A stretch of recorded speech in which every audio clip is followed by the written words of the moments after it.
Hello everyone, welcome to our YouTube channel. आज से हम एक नया इनिशिएटिव स्टार्ट कर रहे हैं जहां पर हर रोज़ आपसे 10 MCQs डिस्कस किए जाएंगे डिफरेंट सब्जेक्ट से रिलेटेड। आज का जो सब्जेक्ट हमने चूज़ किया है दैट इज़ एनवायरनमेंट। आज हम एनवायरनमेंट से रिलेटेड 10 MCQs को डिस्कस करेंगे। So let's start. पहला क्वेश्चन देख सकते हैं आप। So the question here is which of the following gas causes the heart disease. A option है आपके पास ओजोन, बी है दैट इज कार्बन मोनोक्साइड, सी है नाइट्रोजन ऑक्साइड्स, और is it D sulphur dioxide. अब आपसे पूछा गया है इट कॉजेज हार्ट डिजीजेस। सो आप वीडियो को पॉज कर सकते हैं और आप अपना आंसर मार्क कर सकते हैं। So the answer for this question is B, it is carbon monoxide. अब देखिए यहाँ पर इसकी एक्सप्लेनेशन क्या है कि जो कार्बन मोनोक्साइड है वो हमारे हीमोग्लोबिन के साथ हायर एफिनिटी करता है। हायर एफिनिटी का मतलब क्या है कि ये एक कॉम्प्लेक्स कंपाउंड बना लेगा विद हीमोग्लोबिन। अब हीमोग्लोबिन आपको पता है ये क्या करता है, कैरियर ऑफ ऑक्सीजन है। अब अगर इसने एक कॉम्प्लेक्स कंपाउंड बना लिया है with carbon monoxide, that means यहाँ पर ये ऑक्सीजन कैरी नहीं करेगा और ये आपकी आर्टरीज में क्या पहुंचाना शुरू कर देगा, that is carbon monoxide which is deadly. So यहां पर आपको हार्ट डिजीज हो सकती है if there is a greater amount of carbon monoxide present. अब देखिए कार्बन मोनोक्साइड जनरेट कैसे होती है। देखिए जो भी आपकी वेहिकुलर एमिशंस हैं, जब उनकी इनकम्प्लीट कंबस्शन होती है, जब उनकी इनकम्प्लीट कंबस्शन होती है तभी आपकी एनवायरनमेंट में क्या रिलीज होता है, कार्बन मोनोक्साइड। आई होप यहां तक क्लैरिटी है। सो अगर आपको कार्बन मोनोक्साइड पे कोई भी क्वेश्चन पूछा जाता है तो आप लिख सकते हैं कि जो कार्बन मोनोक्साइड है वो कैसे आपका फॉर्मेशन होती है। जो भी आपकी वेहिकुलर एमिशंस हैं अगर वो इनकम्प्लीटली कंबस्ट हो रही हैं तो वो एनवायरनमेंट में क्या प्रदूषण फैलाएंगी, दैट इज कार्बन मोनोक्साइड। अब कार्बन मोनोक्साइड हमारी बॉडी के लिए क्यों हानिकारक है, क्योंकि ये हीमोग्लोबिन के साथ एक कॉम्प्लेक्स कंपाउंड बना लेता है जिसकी वजह से इसकी हायर एफिनिटी हो जाती है with carbon monoxide as compare to oxygen. अब इसका मतलब क्या है कि बॉडी में क्या सर्कुलेट होगा, carbon monoxide which is injurious to your health, it is fatal. ठीक है जी। सो यहां पर ये एक्सप्लेनेशन है, आप डायग्राम देख सकते हैं, यू कैन सी दिस। सो जो कार्बन मोनोक्साइड है वो ऑक्सीजन को छोड़ के किसके साथ अपना कंपाउंड बना लेता है, कार्बन मोनोक्साइड के साथ। सो you can see here carbon monoxide binds rapidly with hemoglobin with an affinity more than 200 to 300 times that of oxygen। Oxygen के साथ कंपाउंड ना बना के ये किसके साथ कंपाउंड बना लेता है, कार्बन मोनोक्साइड के साथ। इसीलिए आपको ये टर्मिनोलॉजी याद रखनी पड़ेगी that carbon monoxide has higher affinity with haemoglobin as compare to oxygen. ठीक है जी। आई होप यहां तक क्लैरिटी है। सो आप देख सकते हैं जब ये फॉर्मेशन हो जाती है इसको कहा जाता है कार्बोक्सी हीमोग्लोबिन। सो हीमोग्लोबिन और कार्बन मोनोक्साइड एक कॉम्प्लेक्स बना लेते हैं। उस कॉम्प्लेक्स का नाम क्या है, कार्बोक्सी हीमोग्लोबिन, जिसकी वजह से जो ऑक्सीजन कैरिंग कैपेसिटी है वो काफी ज्यादा डिक्रीज हो जाती है, जिसकी वजह से हाइपोक्सिया हो सकता है and it leads to heart disease. I hope यहां तक क्लैरिटी है। नेक्स्ट क्वेश्चन पे चलते हैं, क्वेश्चन नंबर 2। अब देखिए क्वेश्चन नंबर 2 है that is Kaziranga national park is situated in which of the following. Number 1 A Assam, B Rajasthan, C that is Uttaranchal, और is it D West Bengal. So आप पॉज कर सकते हैं वीडियो और अपना आंसर मार्क कर सकते हैं। So the answer for this question is Assam. अब देखिए असम क्यों इंपॉर्टेंट है, क्योंकि यहाँ पर बहुत से वैरायटी ऑफ नेशनल पार्क्स और वाइल्ड लाइफ सैंक्चुरीज एग्जिस्ट करती हैं। अब देखिए जो असम एरिया है वहाँ पर इतने सारे नेशनल पार्क्स होने के कारण यहाँ पर जो नेशनल पार्क्स हैं वो आपसे काफ़ी ज़्यादा पूछे जाते हैं। तो काजीरंगा तो एक नेशनल पार्क हो गया। आप और भी फिगर्स देख सकते हैं, नेशनल पार्क्स देख सकते हैं जो कि असम में लोकेटेड है। सो आप देख सकते हैं नंबर 1 इज दिब्रू सैखोवा, उसके बाद Dihing Patkai, next is Kaziranga, Nameri, Orang, Manas and Raimona.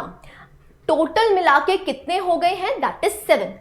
और जो 7th नेशनल पार्क है वो है आपका पटकाई, और जो रिसेंटली 2021 में नोटिफाई किया गया था 6th दैट इज रायमोना।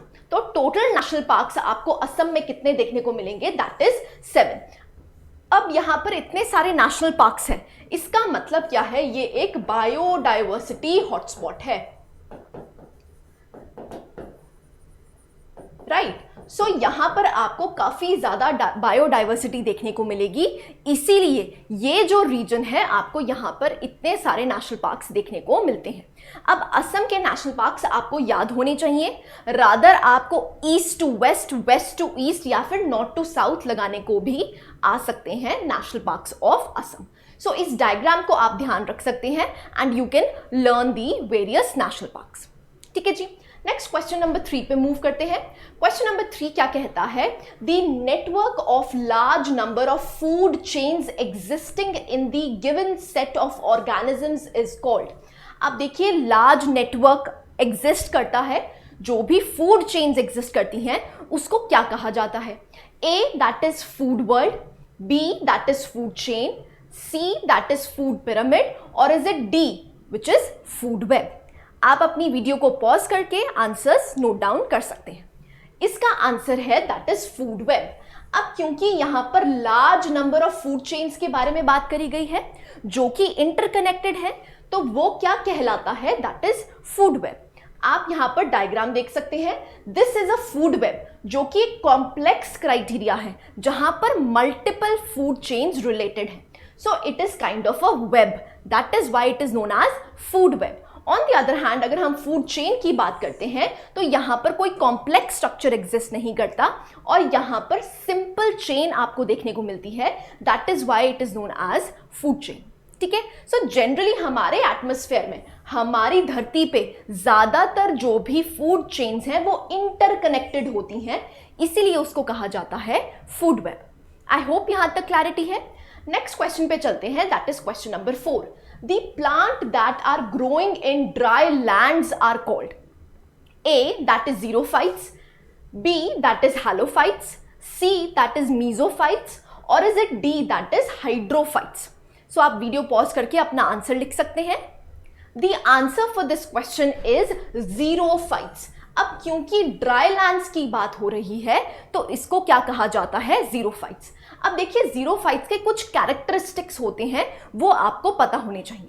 सबसे पहले यहां पर स्पाइन्स दिखते हैं, आपको स्पाइनी स्ट्रक्चर्स दिखते हैं, ना कि लीव्स। अब क्योंकि लीव्स नहीं है इसका मतलब ट्रांसपीरेशन ज्यादा नहीं होगी। अब क्योंकि ये ड्राई रीजन्स में है, इनको वाटर स्टोर करके रखना है, इसीलिए ये सरफेस एरिया ज्यादा नहीं बढ़ाते। तो सरफेस एरिया नहीं बढ़ाते इसका मतलब ये क्या कंसिस्ट करते हैं? स्पाइनी स्ट्रक्चर्स कंसिस्ट करते हैं, जिससे वाटर लॉस बहुत कम हो जाए। नंबर 2 यहां पर एग्जिस्ट करता है central stem with chloroplasts for photosynthesis and thickened for water storage. जो जनरली आपको इसकी स्टेम्स दिखती हैं वो काफी मोटी होती हैं। वो मोटी क्यों होती हैं? जिससे कि वो वाटर को रिटेन कर पाए, नंबर 1। नंबर 2 कि वहां पर क्लोरोप्लास्ट प्रेजेंट होते हैं जिसकी वजह से फोटोसिंथेसिस हो पाए। नेक्स्ट आता है डीप रूट्स एग्जिस्ट करती हैं जहां पर भी वाटर टेबल होगा। अब क्योंकि ड्राई रीजन्स हैं तो वाटर टेबल काफी नीचे होगा, इसी की वजह से जो रूट्स हैं वो पानी को ढूंढते ढूंढते कहां चली जाती हैं? काफी डीप। जहां पर भी वाटर टेबल एग्जिस्ट करेगा वहां पर तक रूट्स चली जाएंगी। ठीक है जी, सो यहां पर आप देख सकते हैं जो शैलो रूट्स हैं, इसका मतलब क्या है? जो भी रेनफॉल होगी, क्योंकि रेनफॉल बहुत कम होगी, ड्राई रीजन्स है, सो ऑब्वियस सी बात है इनको अपना सरफेस एरिया बढ़ाना पड़ेगा, जिसकी वजह से ये वाटर को कैप्चर कर पाए। आई होप यहां तक क्लैरिटी है। अब देखिए एक्सप्लिसिट क्वेश्चन इस पे भी बन सकता है, आपसे पूछ सकते हैं कि जो xerophytes हैं उसकी कैरेक्टरिस्टिक्स क्या क्या एग्जिस्ट करती हैं, तो मल्टीपल स्टेटमेंट क्वेश्चन बन सकता है। ठीक है जी, so this is the explanation. Next question पे चलते हैं, दैट इज क्वेश्चन नंबर 5। अब क्वेश्चन नंबर 5 कहता है dash is an example for biotic component. So A it is air, B, it is frog, C, it is water, और is it D, rain? Video pause करके आप अपना answer लिख सकते हैं। अब देखिए यहां पर आंसर एग्जिस्ट करता है, दैट इज फ्रॉग। अब बायोटिक कंपोनेंट के बारे में पूछा गया है, इसका मतलब लिविंग कंपोनेंट के बारे में पूछा गया है। अब जो भी आपका इकोसिस्टम एग्जिस्ट करता है वो दो भागों में डिवाइड कर सकते हैं, एक होता है बायोटिक कंपोनेंट और एक होता है एबायोटिक कंपोनेंट। सो आप देख सकते हैं यहां पर डायग्राम, जो एबायोटिक कंपोनेंट्स हैं वो है non living things. On the other hand अगर हम बायोटिक कंपोनेंट्स की बात करते हैं वो है living things. So water, soil, light, minerals, ये सारे ही क्या हैं? These are abiotic component of the ecosystem. On the other hand जो बायोटिक कंपोनेंट्स हैं वो क्या है? Living organisms. ठीक है जी, so this is the difference between biotic and abiotic.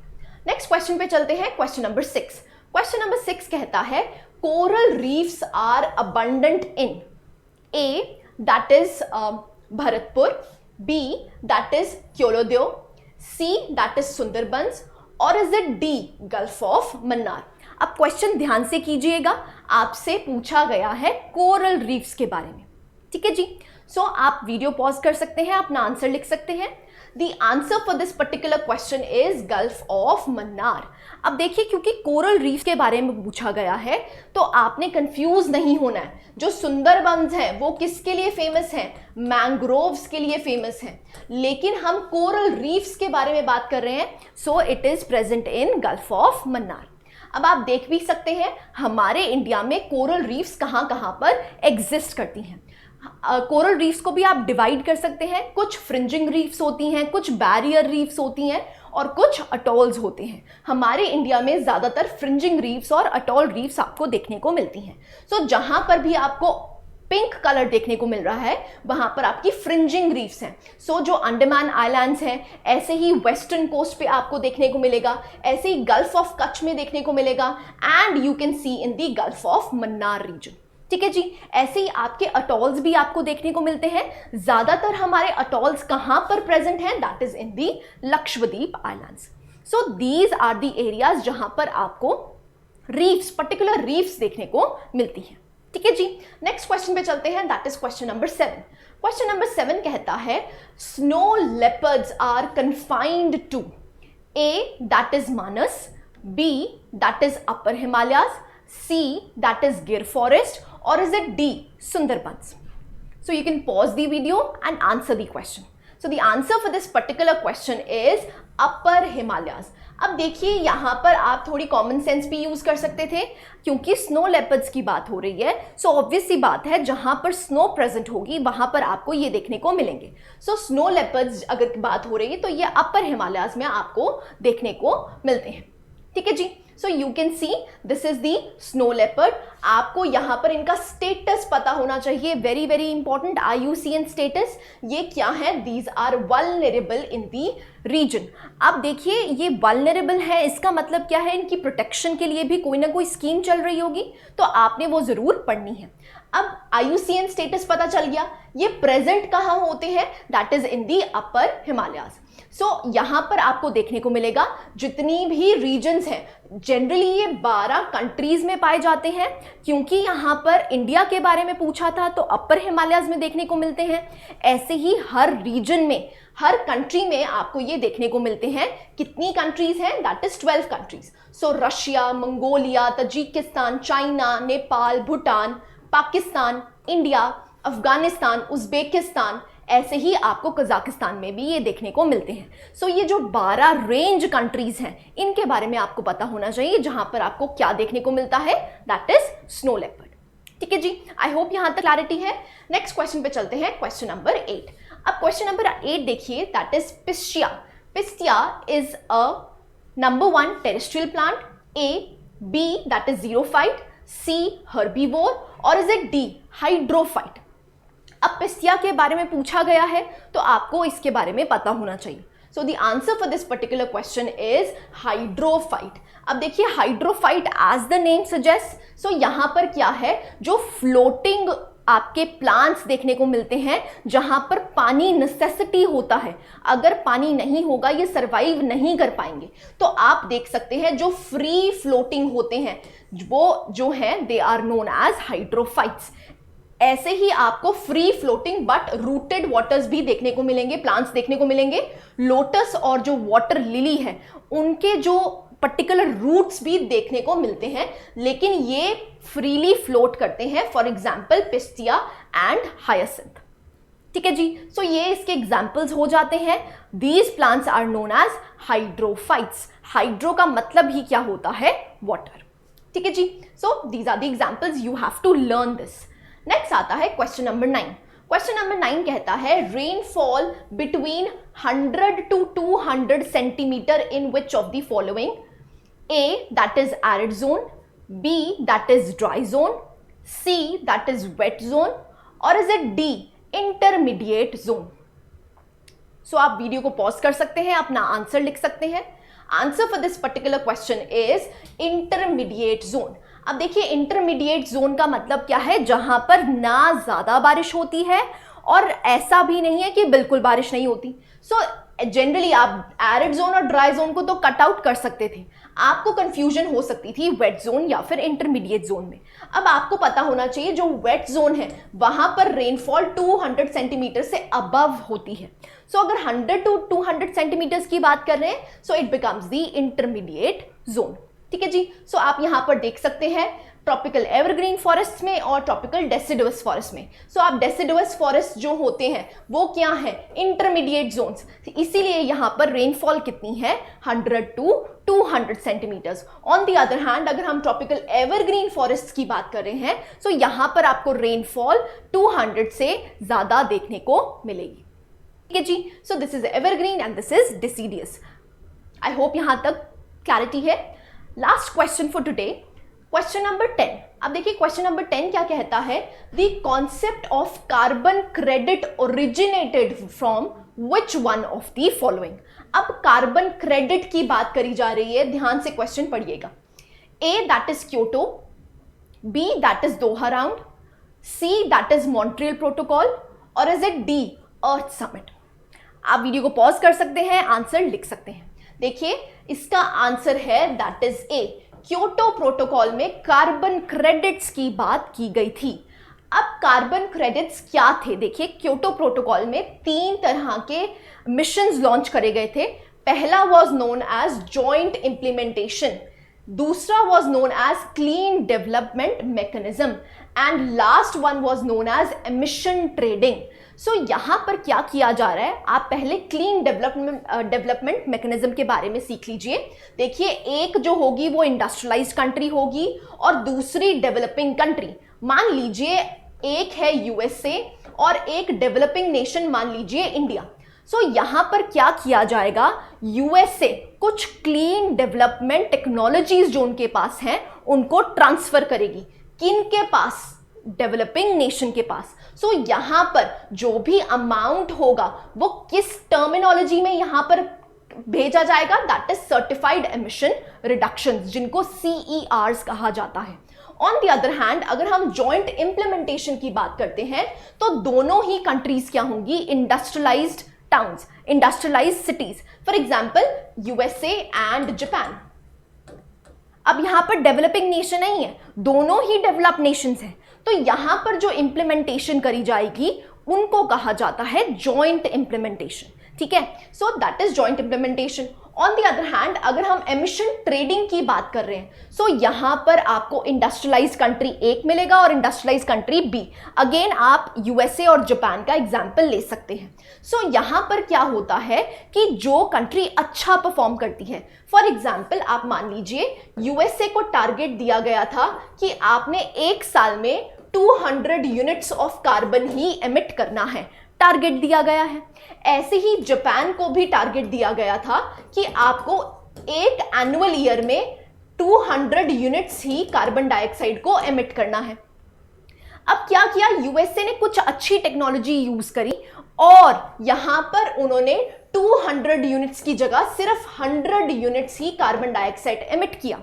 On the other hand अब जापान ने टेक्नोलॉजी यूज नहीं कर पाया वो, और उसने 200 नहीं 300 यूनिट्स को एमिट कर दिया, मतलब टारगेट को वो ज्यादा अपलोड कर चुका है। तो इसका मतलब क्या है, यूएसए ने अच्छा परफॉर्म किया है लेकिन जापान ने अच्छा परफॉर्म नहीं किया। सो इसका मतलब क्या है, यहां पर 100 यूनिट्स इसके बच जाते हैं क्योंकि इसने क्या किया है, अपने टारगेट को अचीव कर लिया है, राइट। सो यहां पर क्या है कि जो यूएसए है वो ये अपने कार्बन क्रेडिट्स को क्या कर सकता है, बेच सकता है, सेल कर सकता है, क्योंकि इसके पास एडवांटेज है, ठीक है। सो इसी को कहा जाता है कार्बन क्रेडिट। आई होप यहां तक क्लैरिटी है। सो जो कार्बन क्रेडिट का क्राइटेरिया है वो कब लाया गया था, that was in Kyoto protocol, ठीक है जी। So these were the 10 questions. I hope you like the lecture. Thank you very much.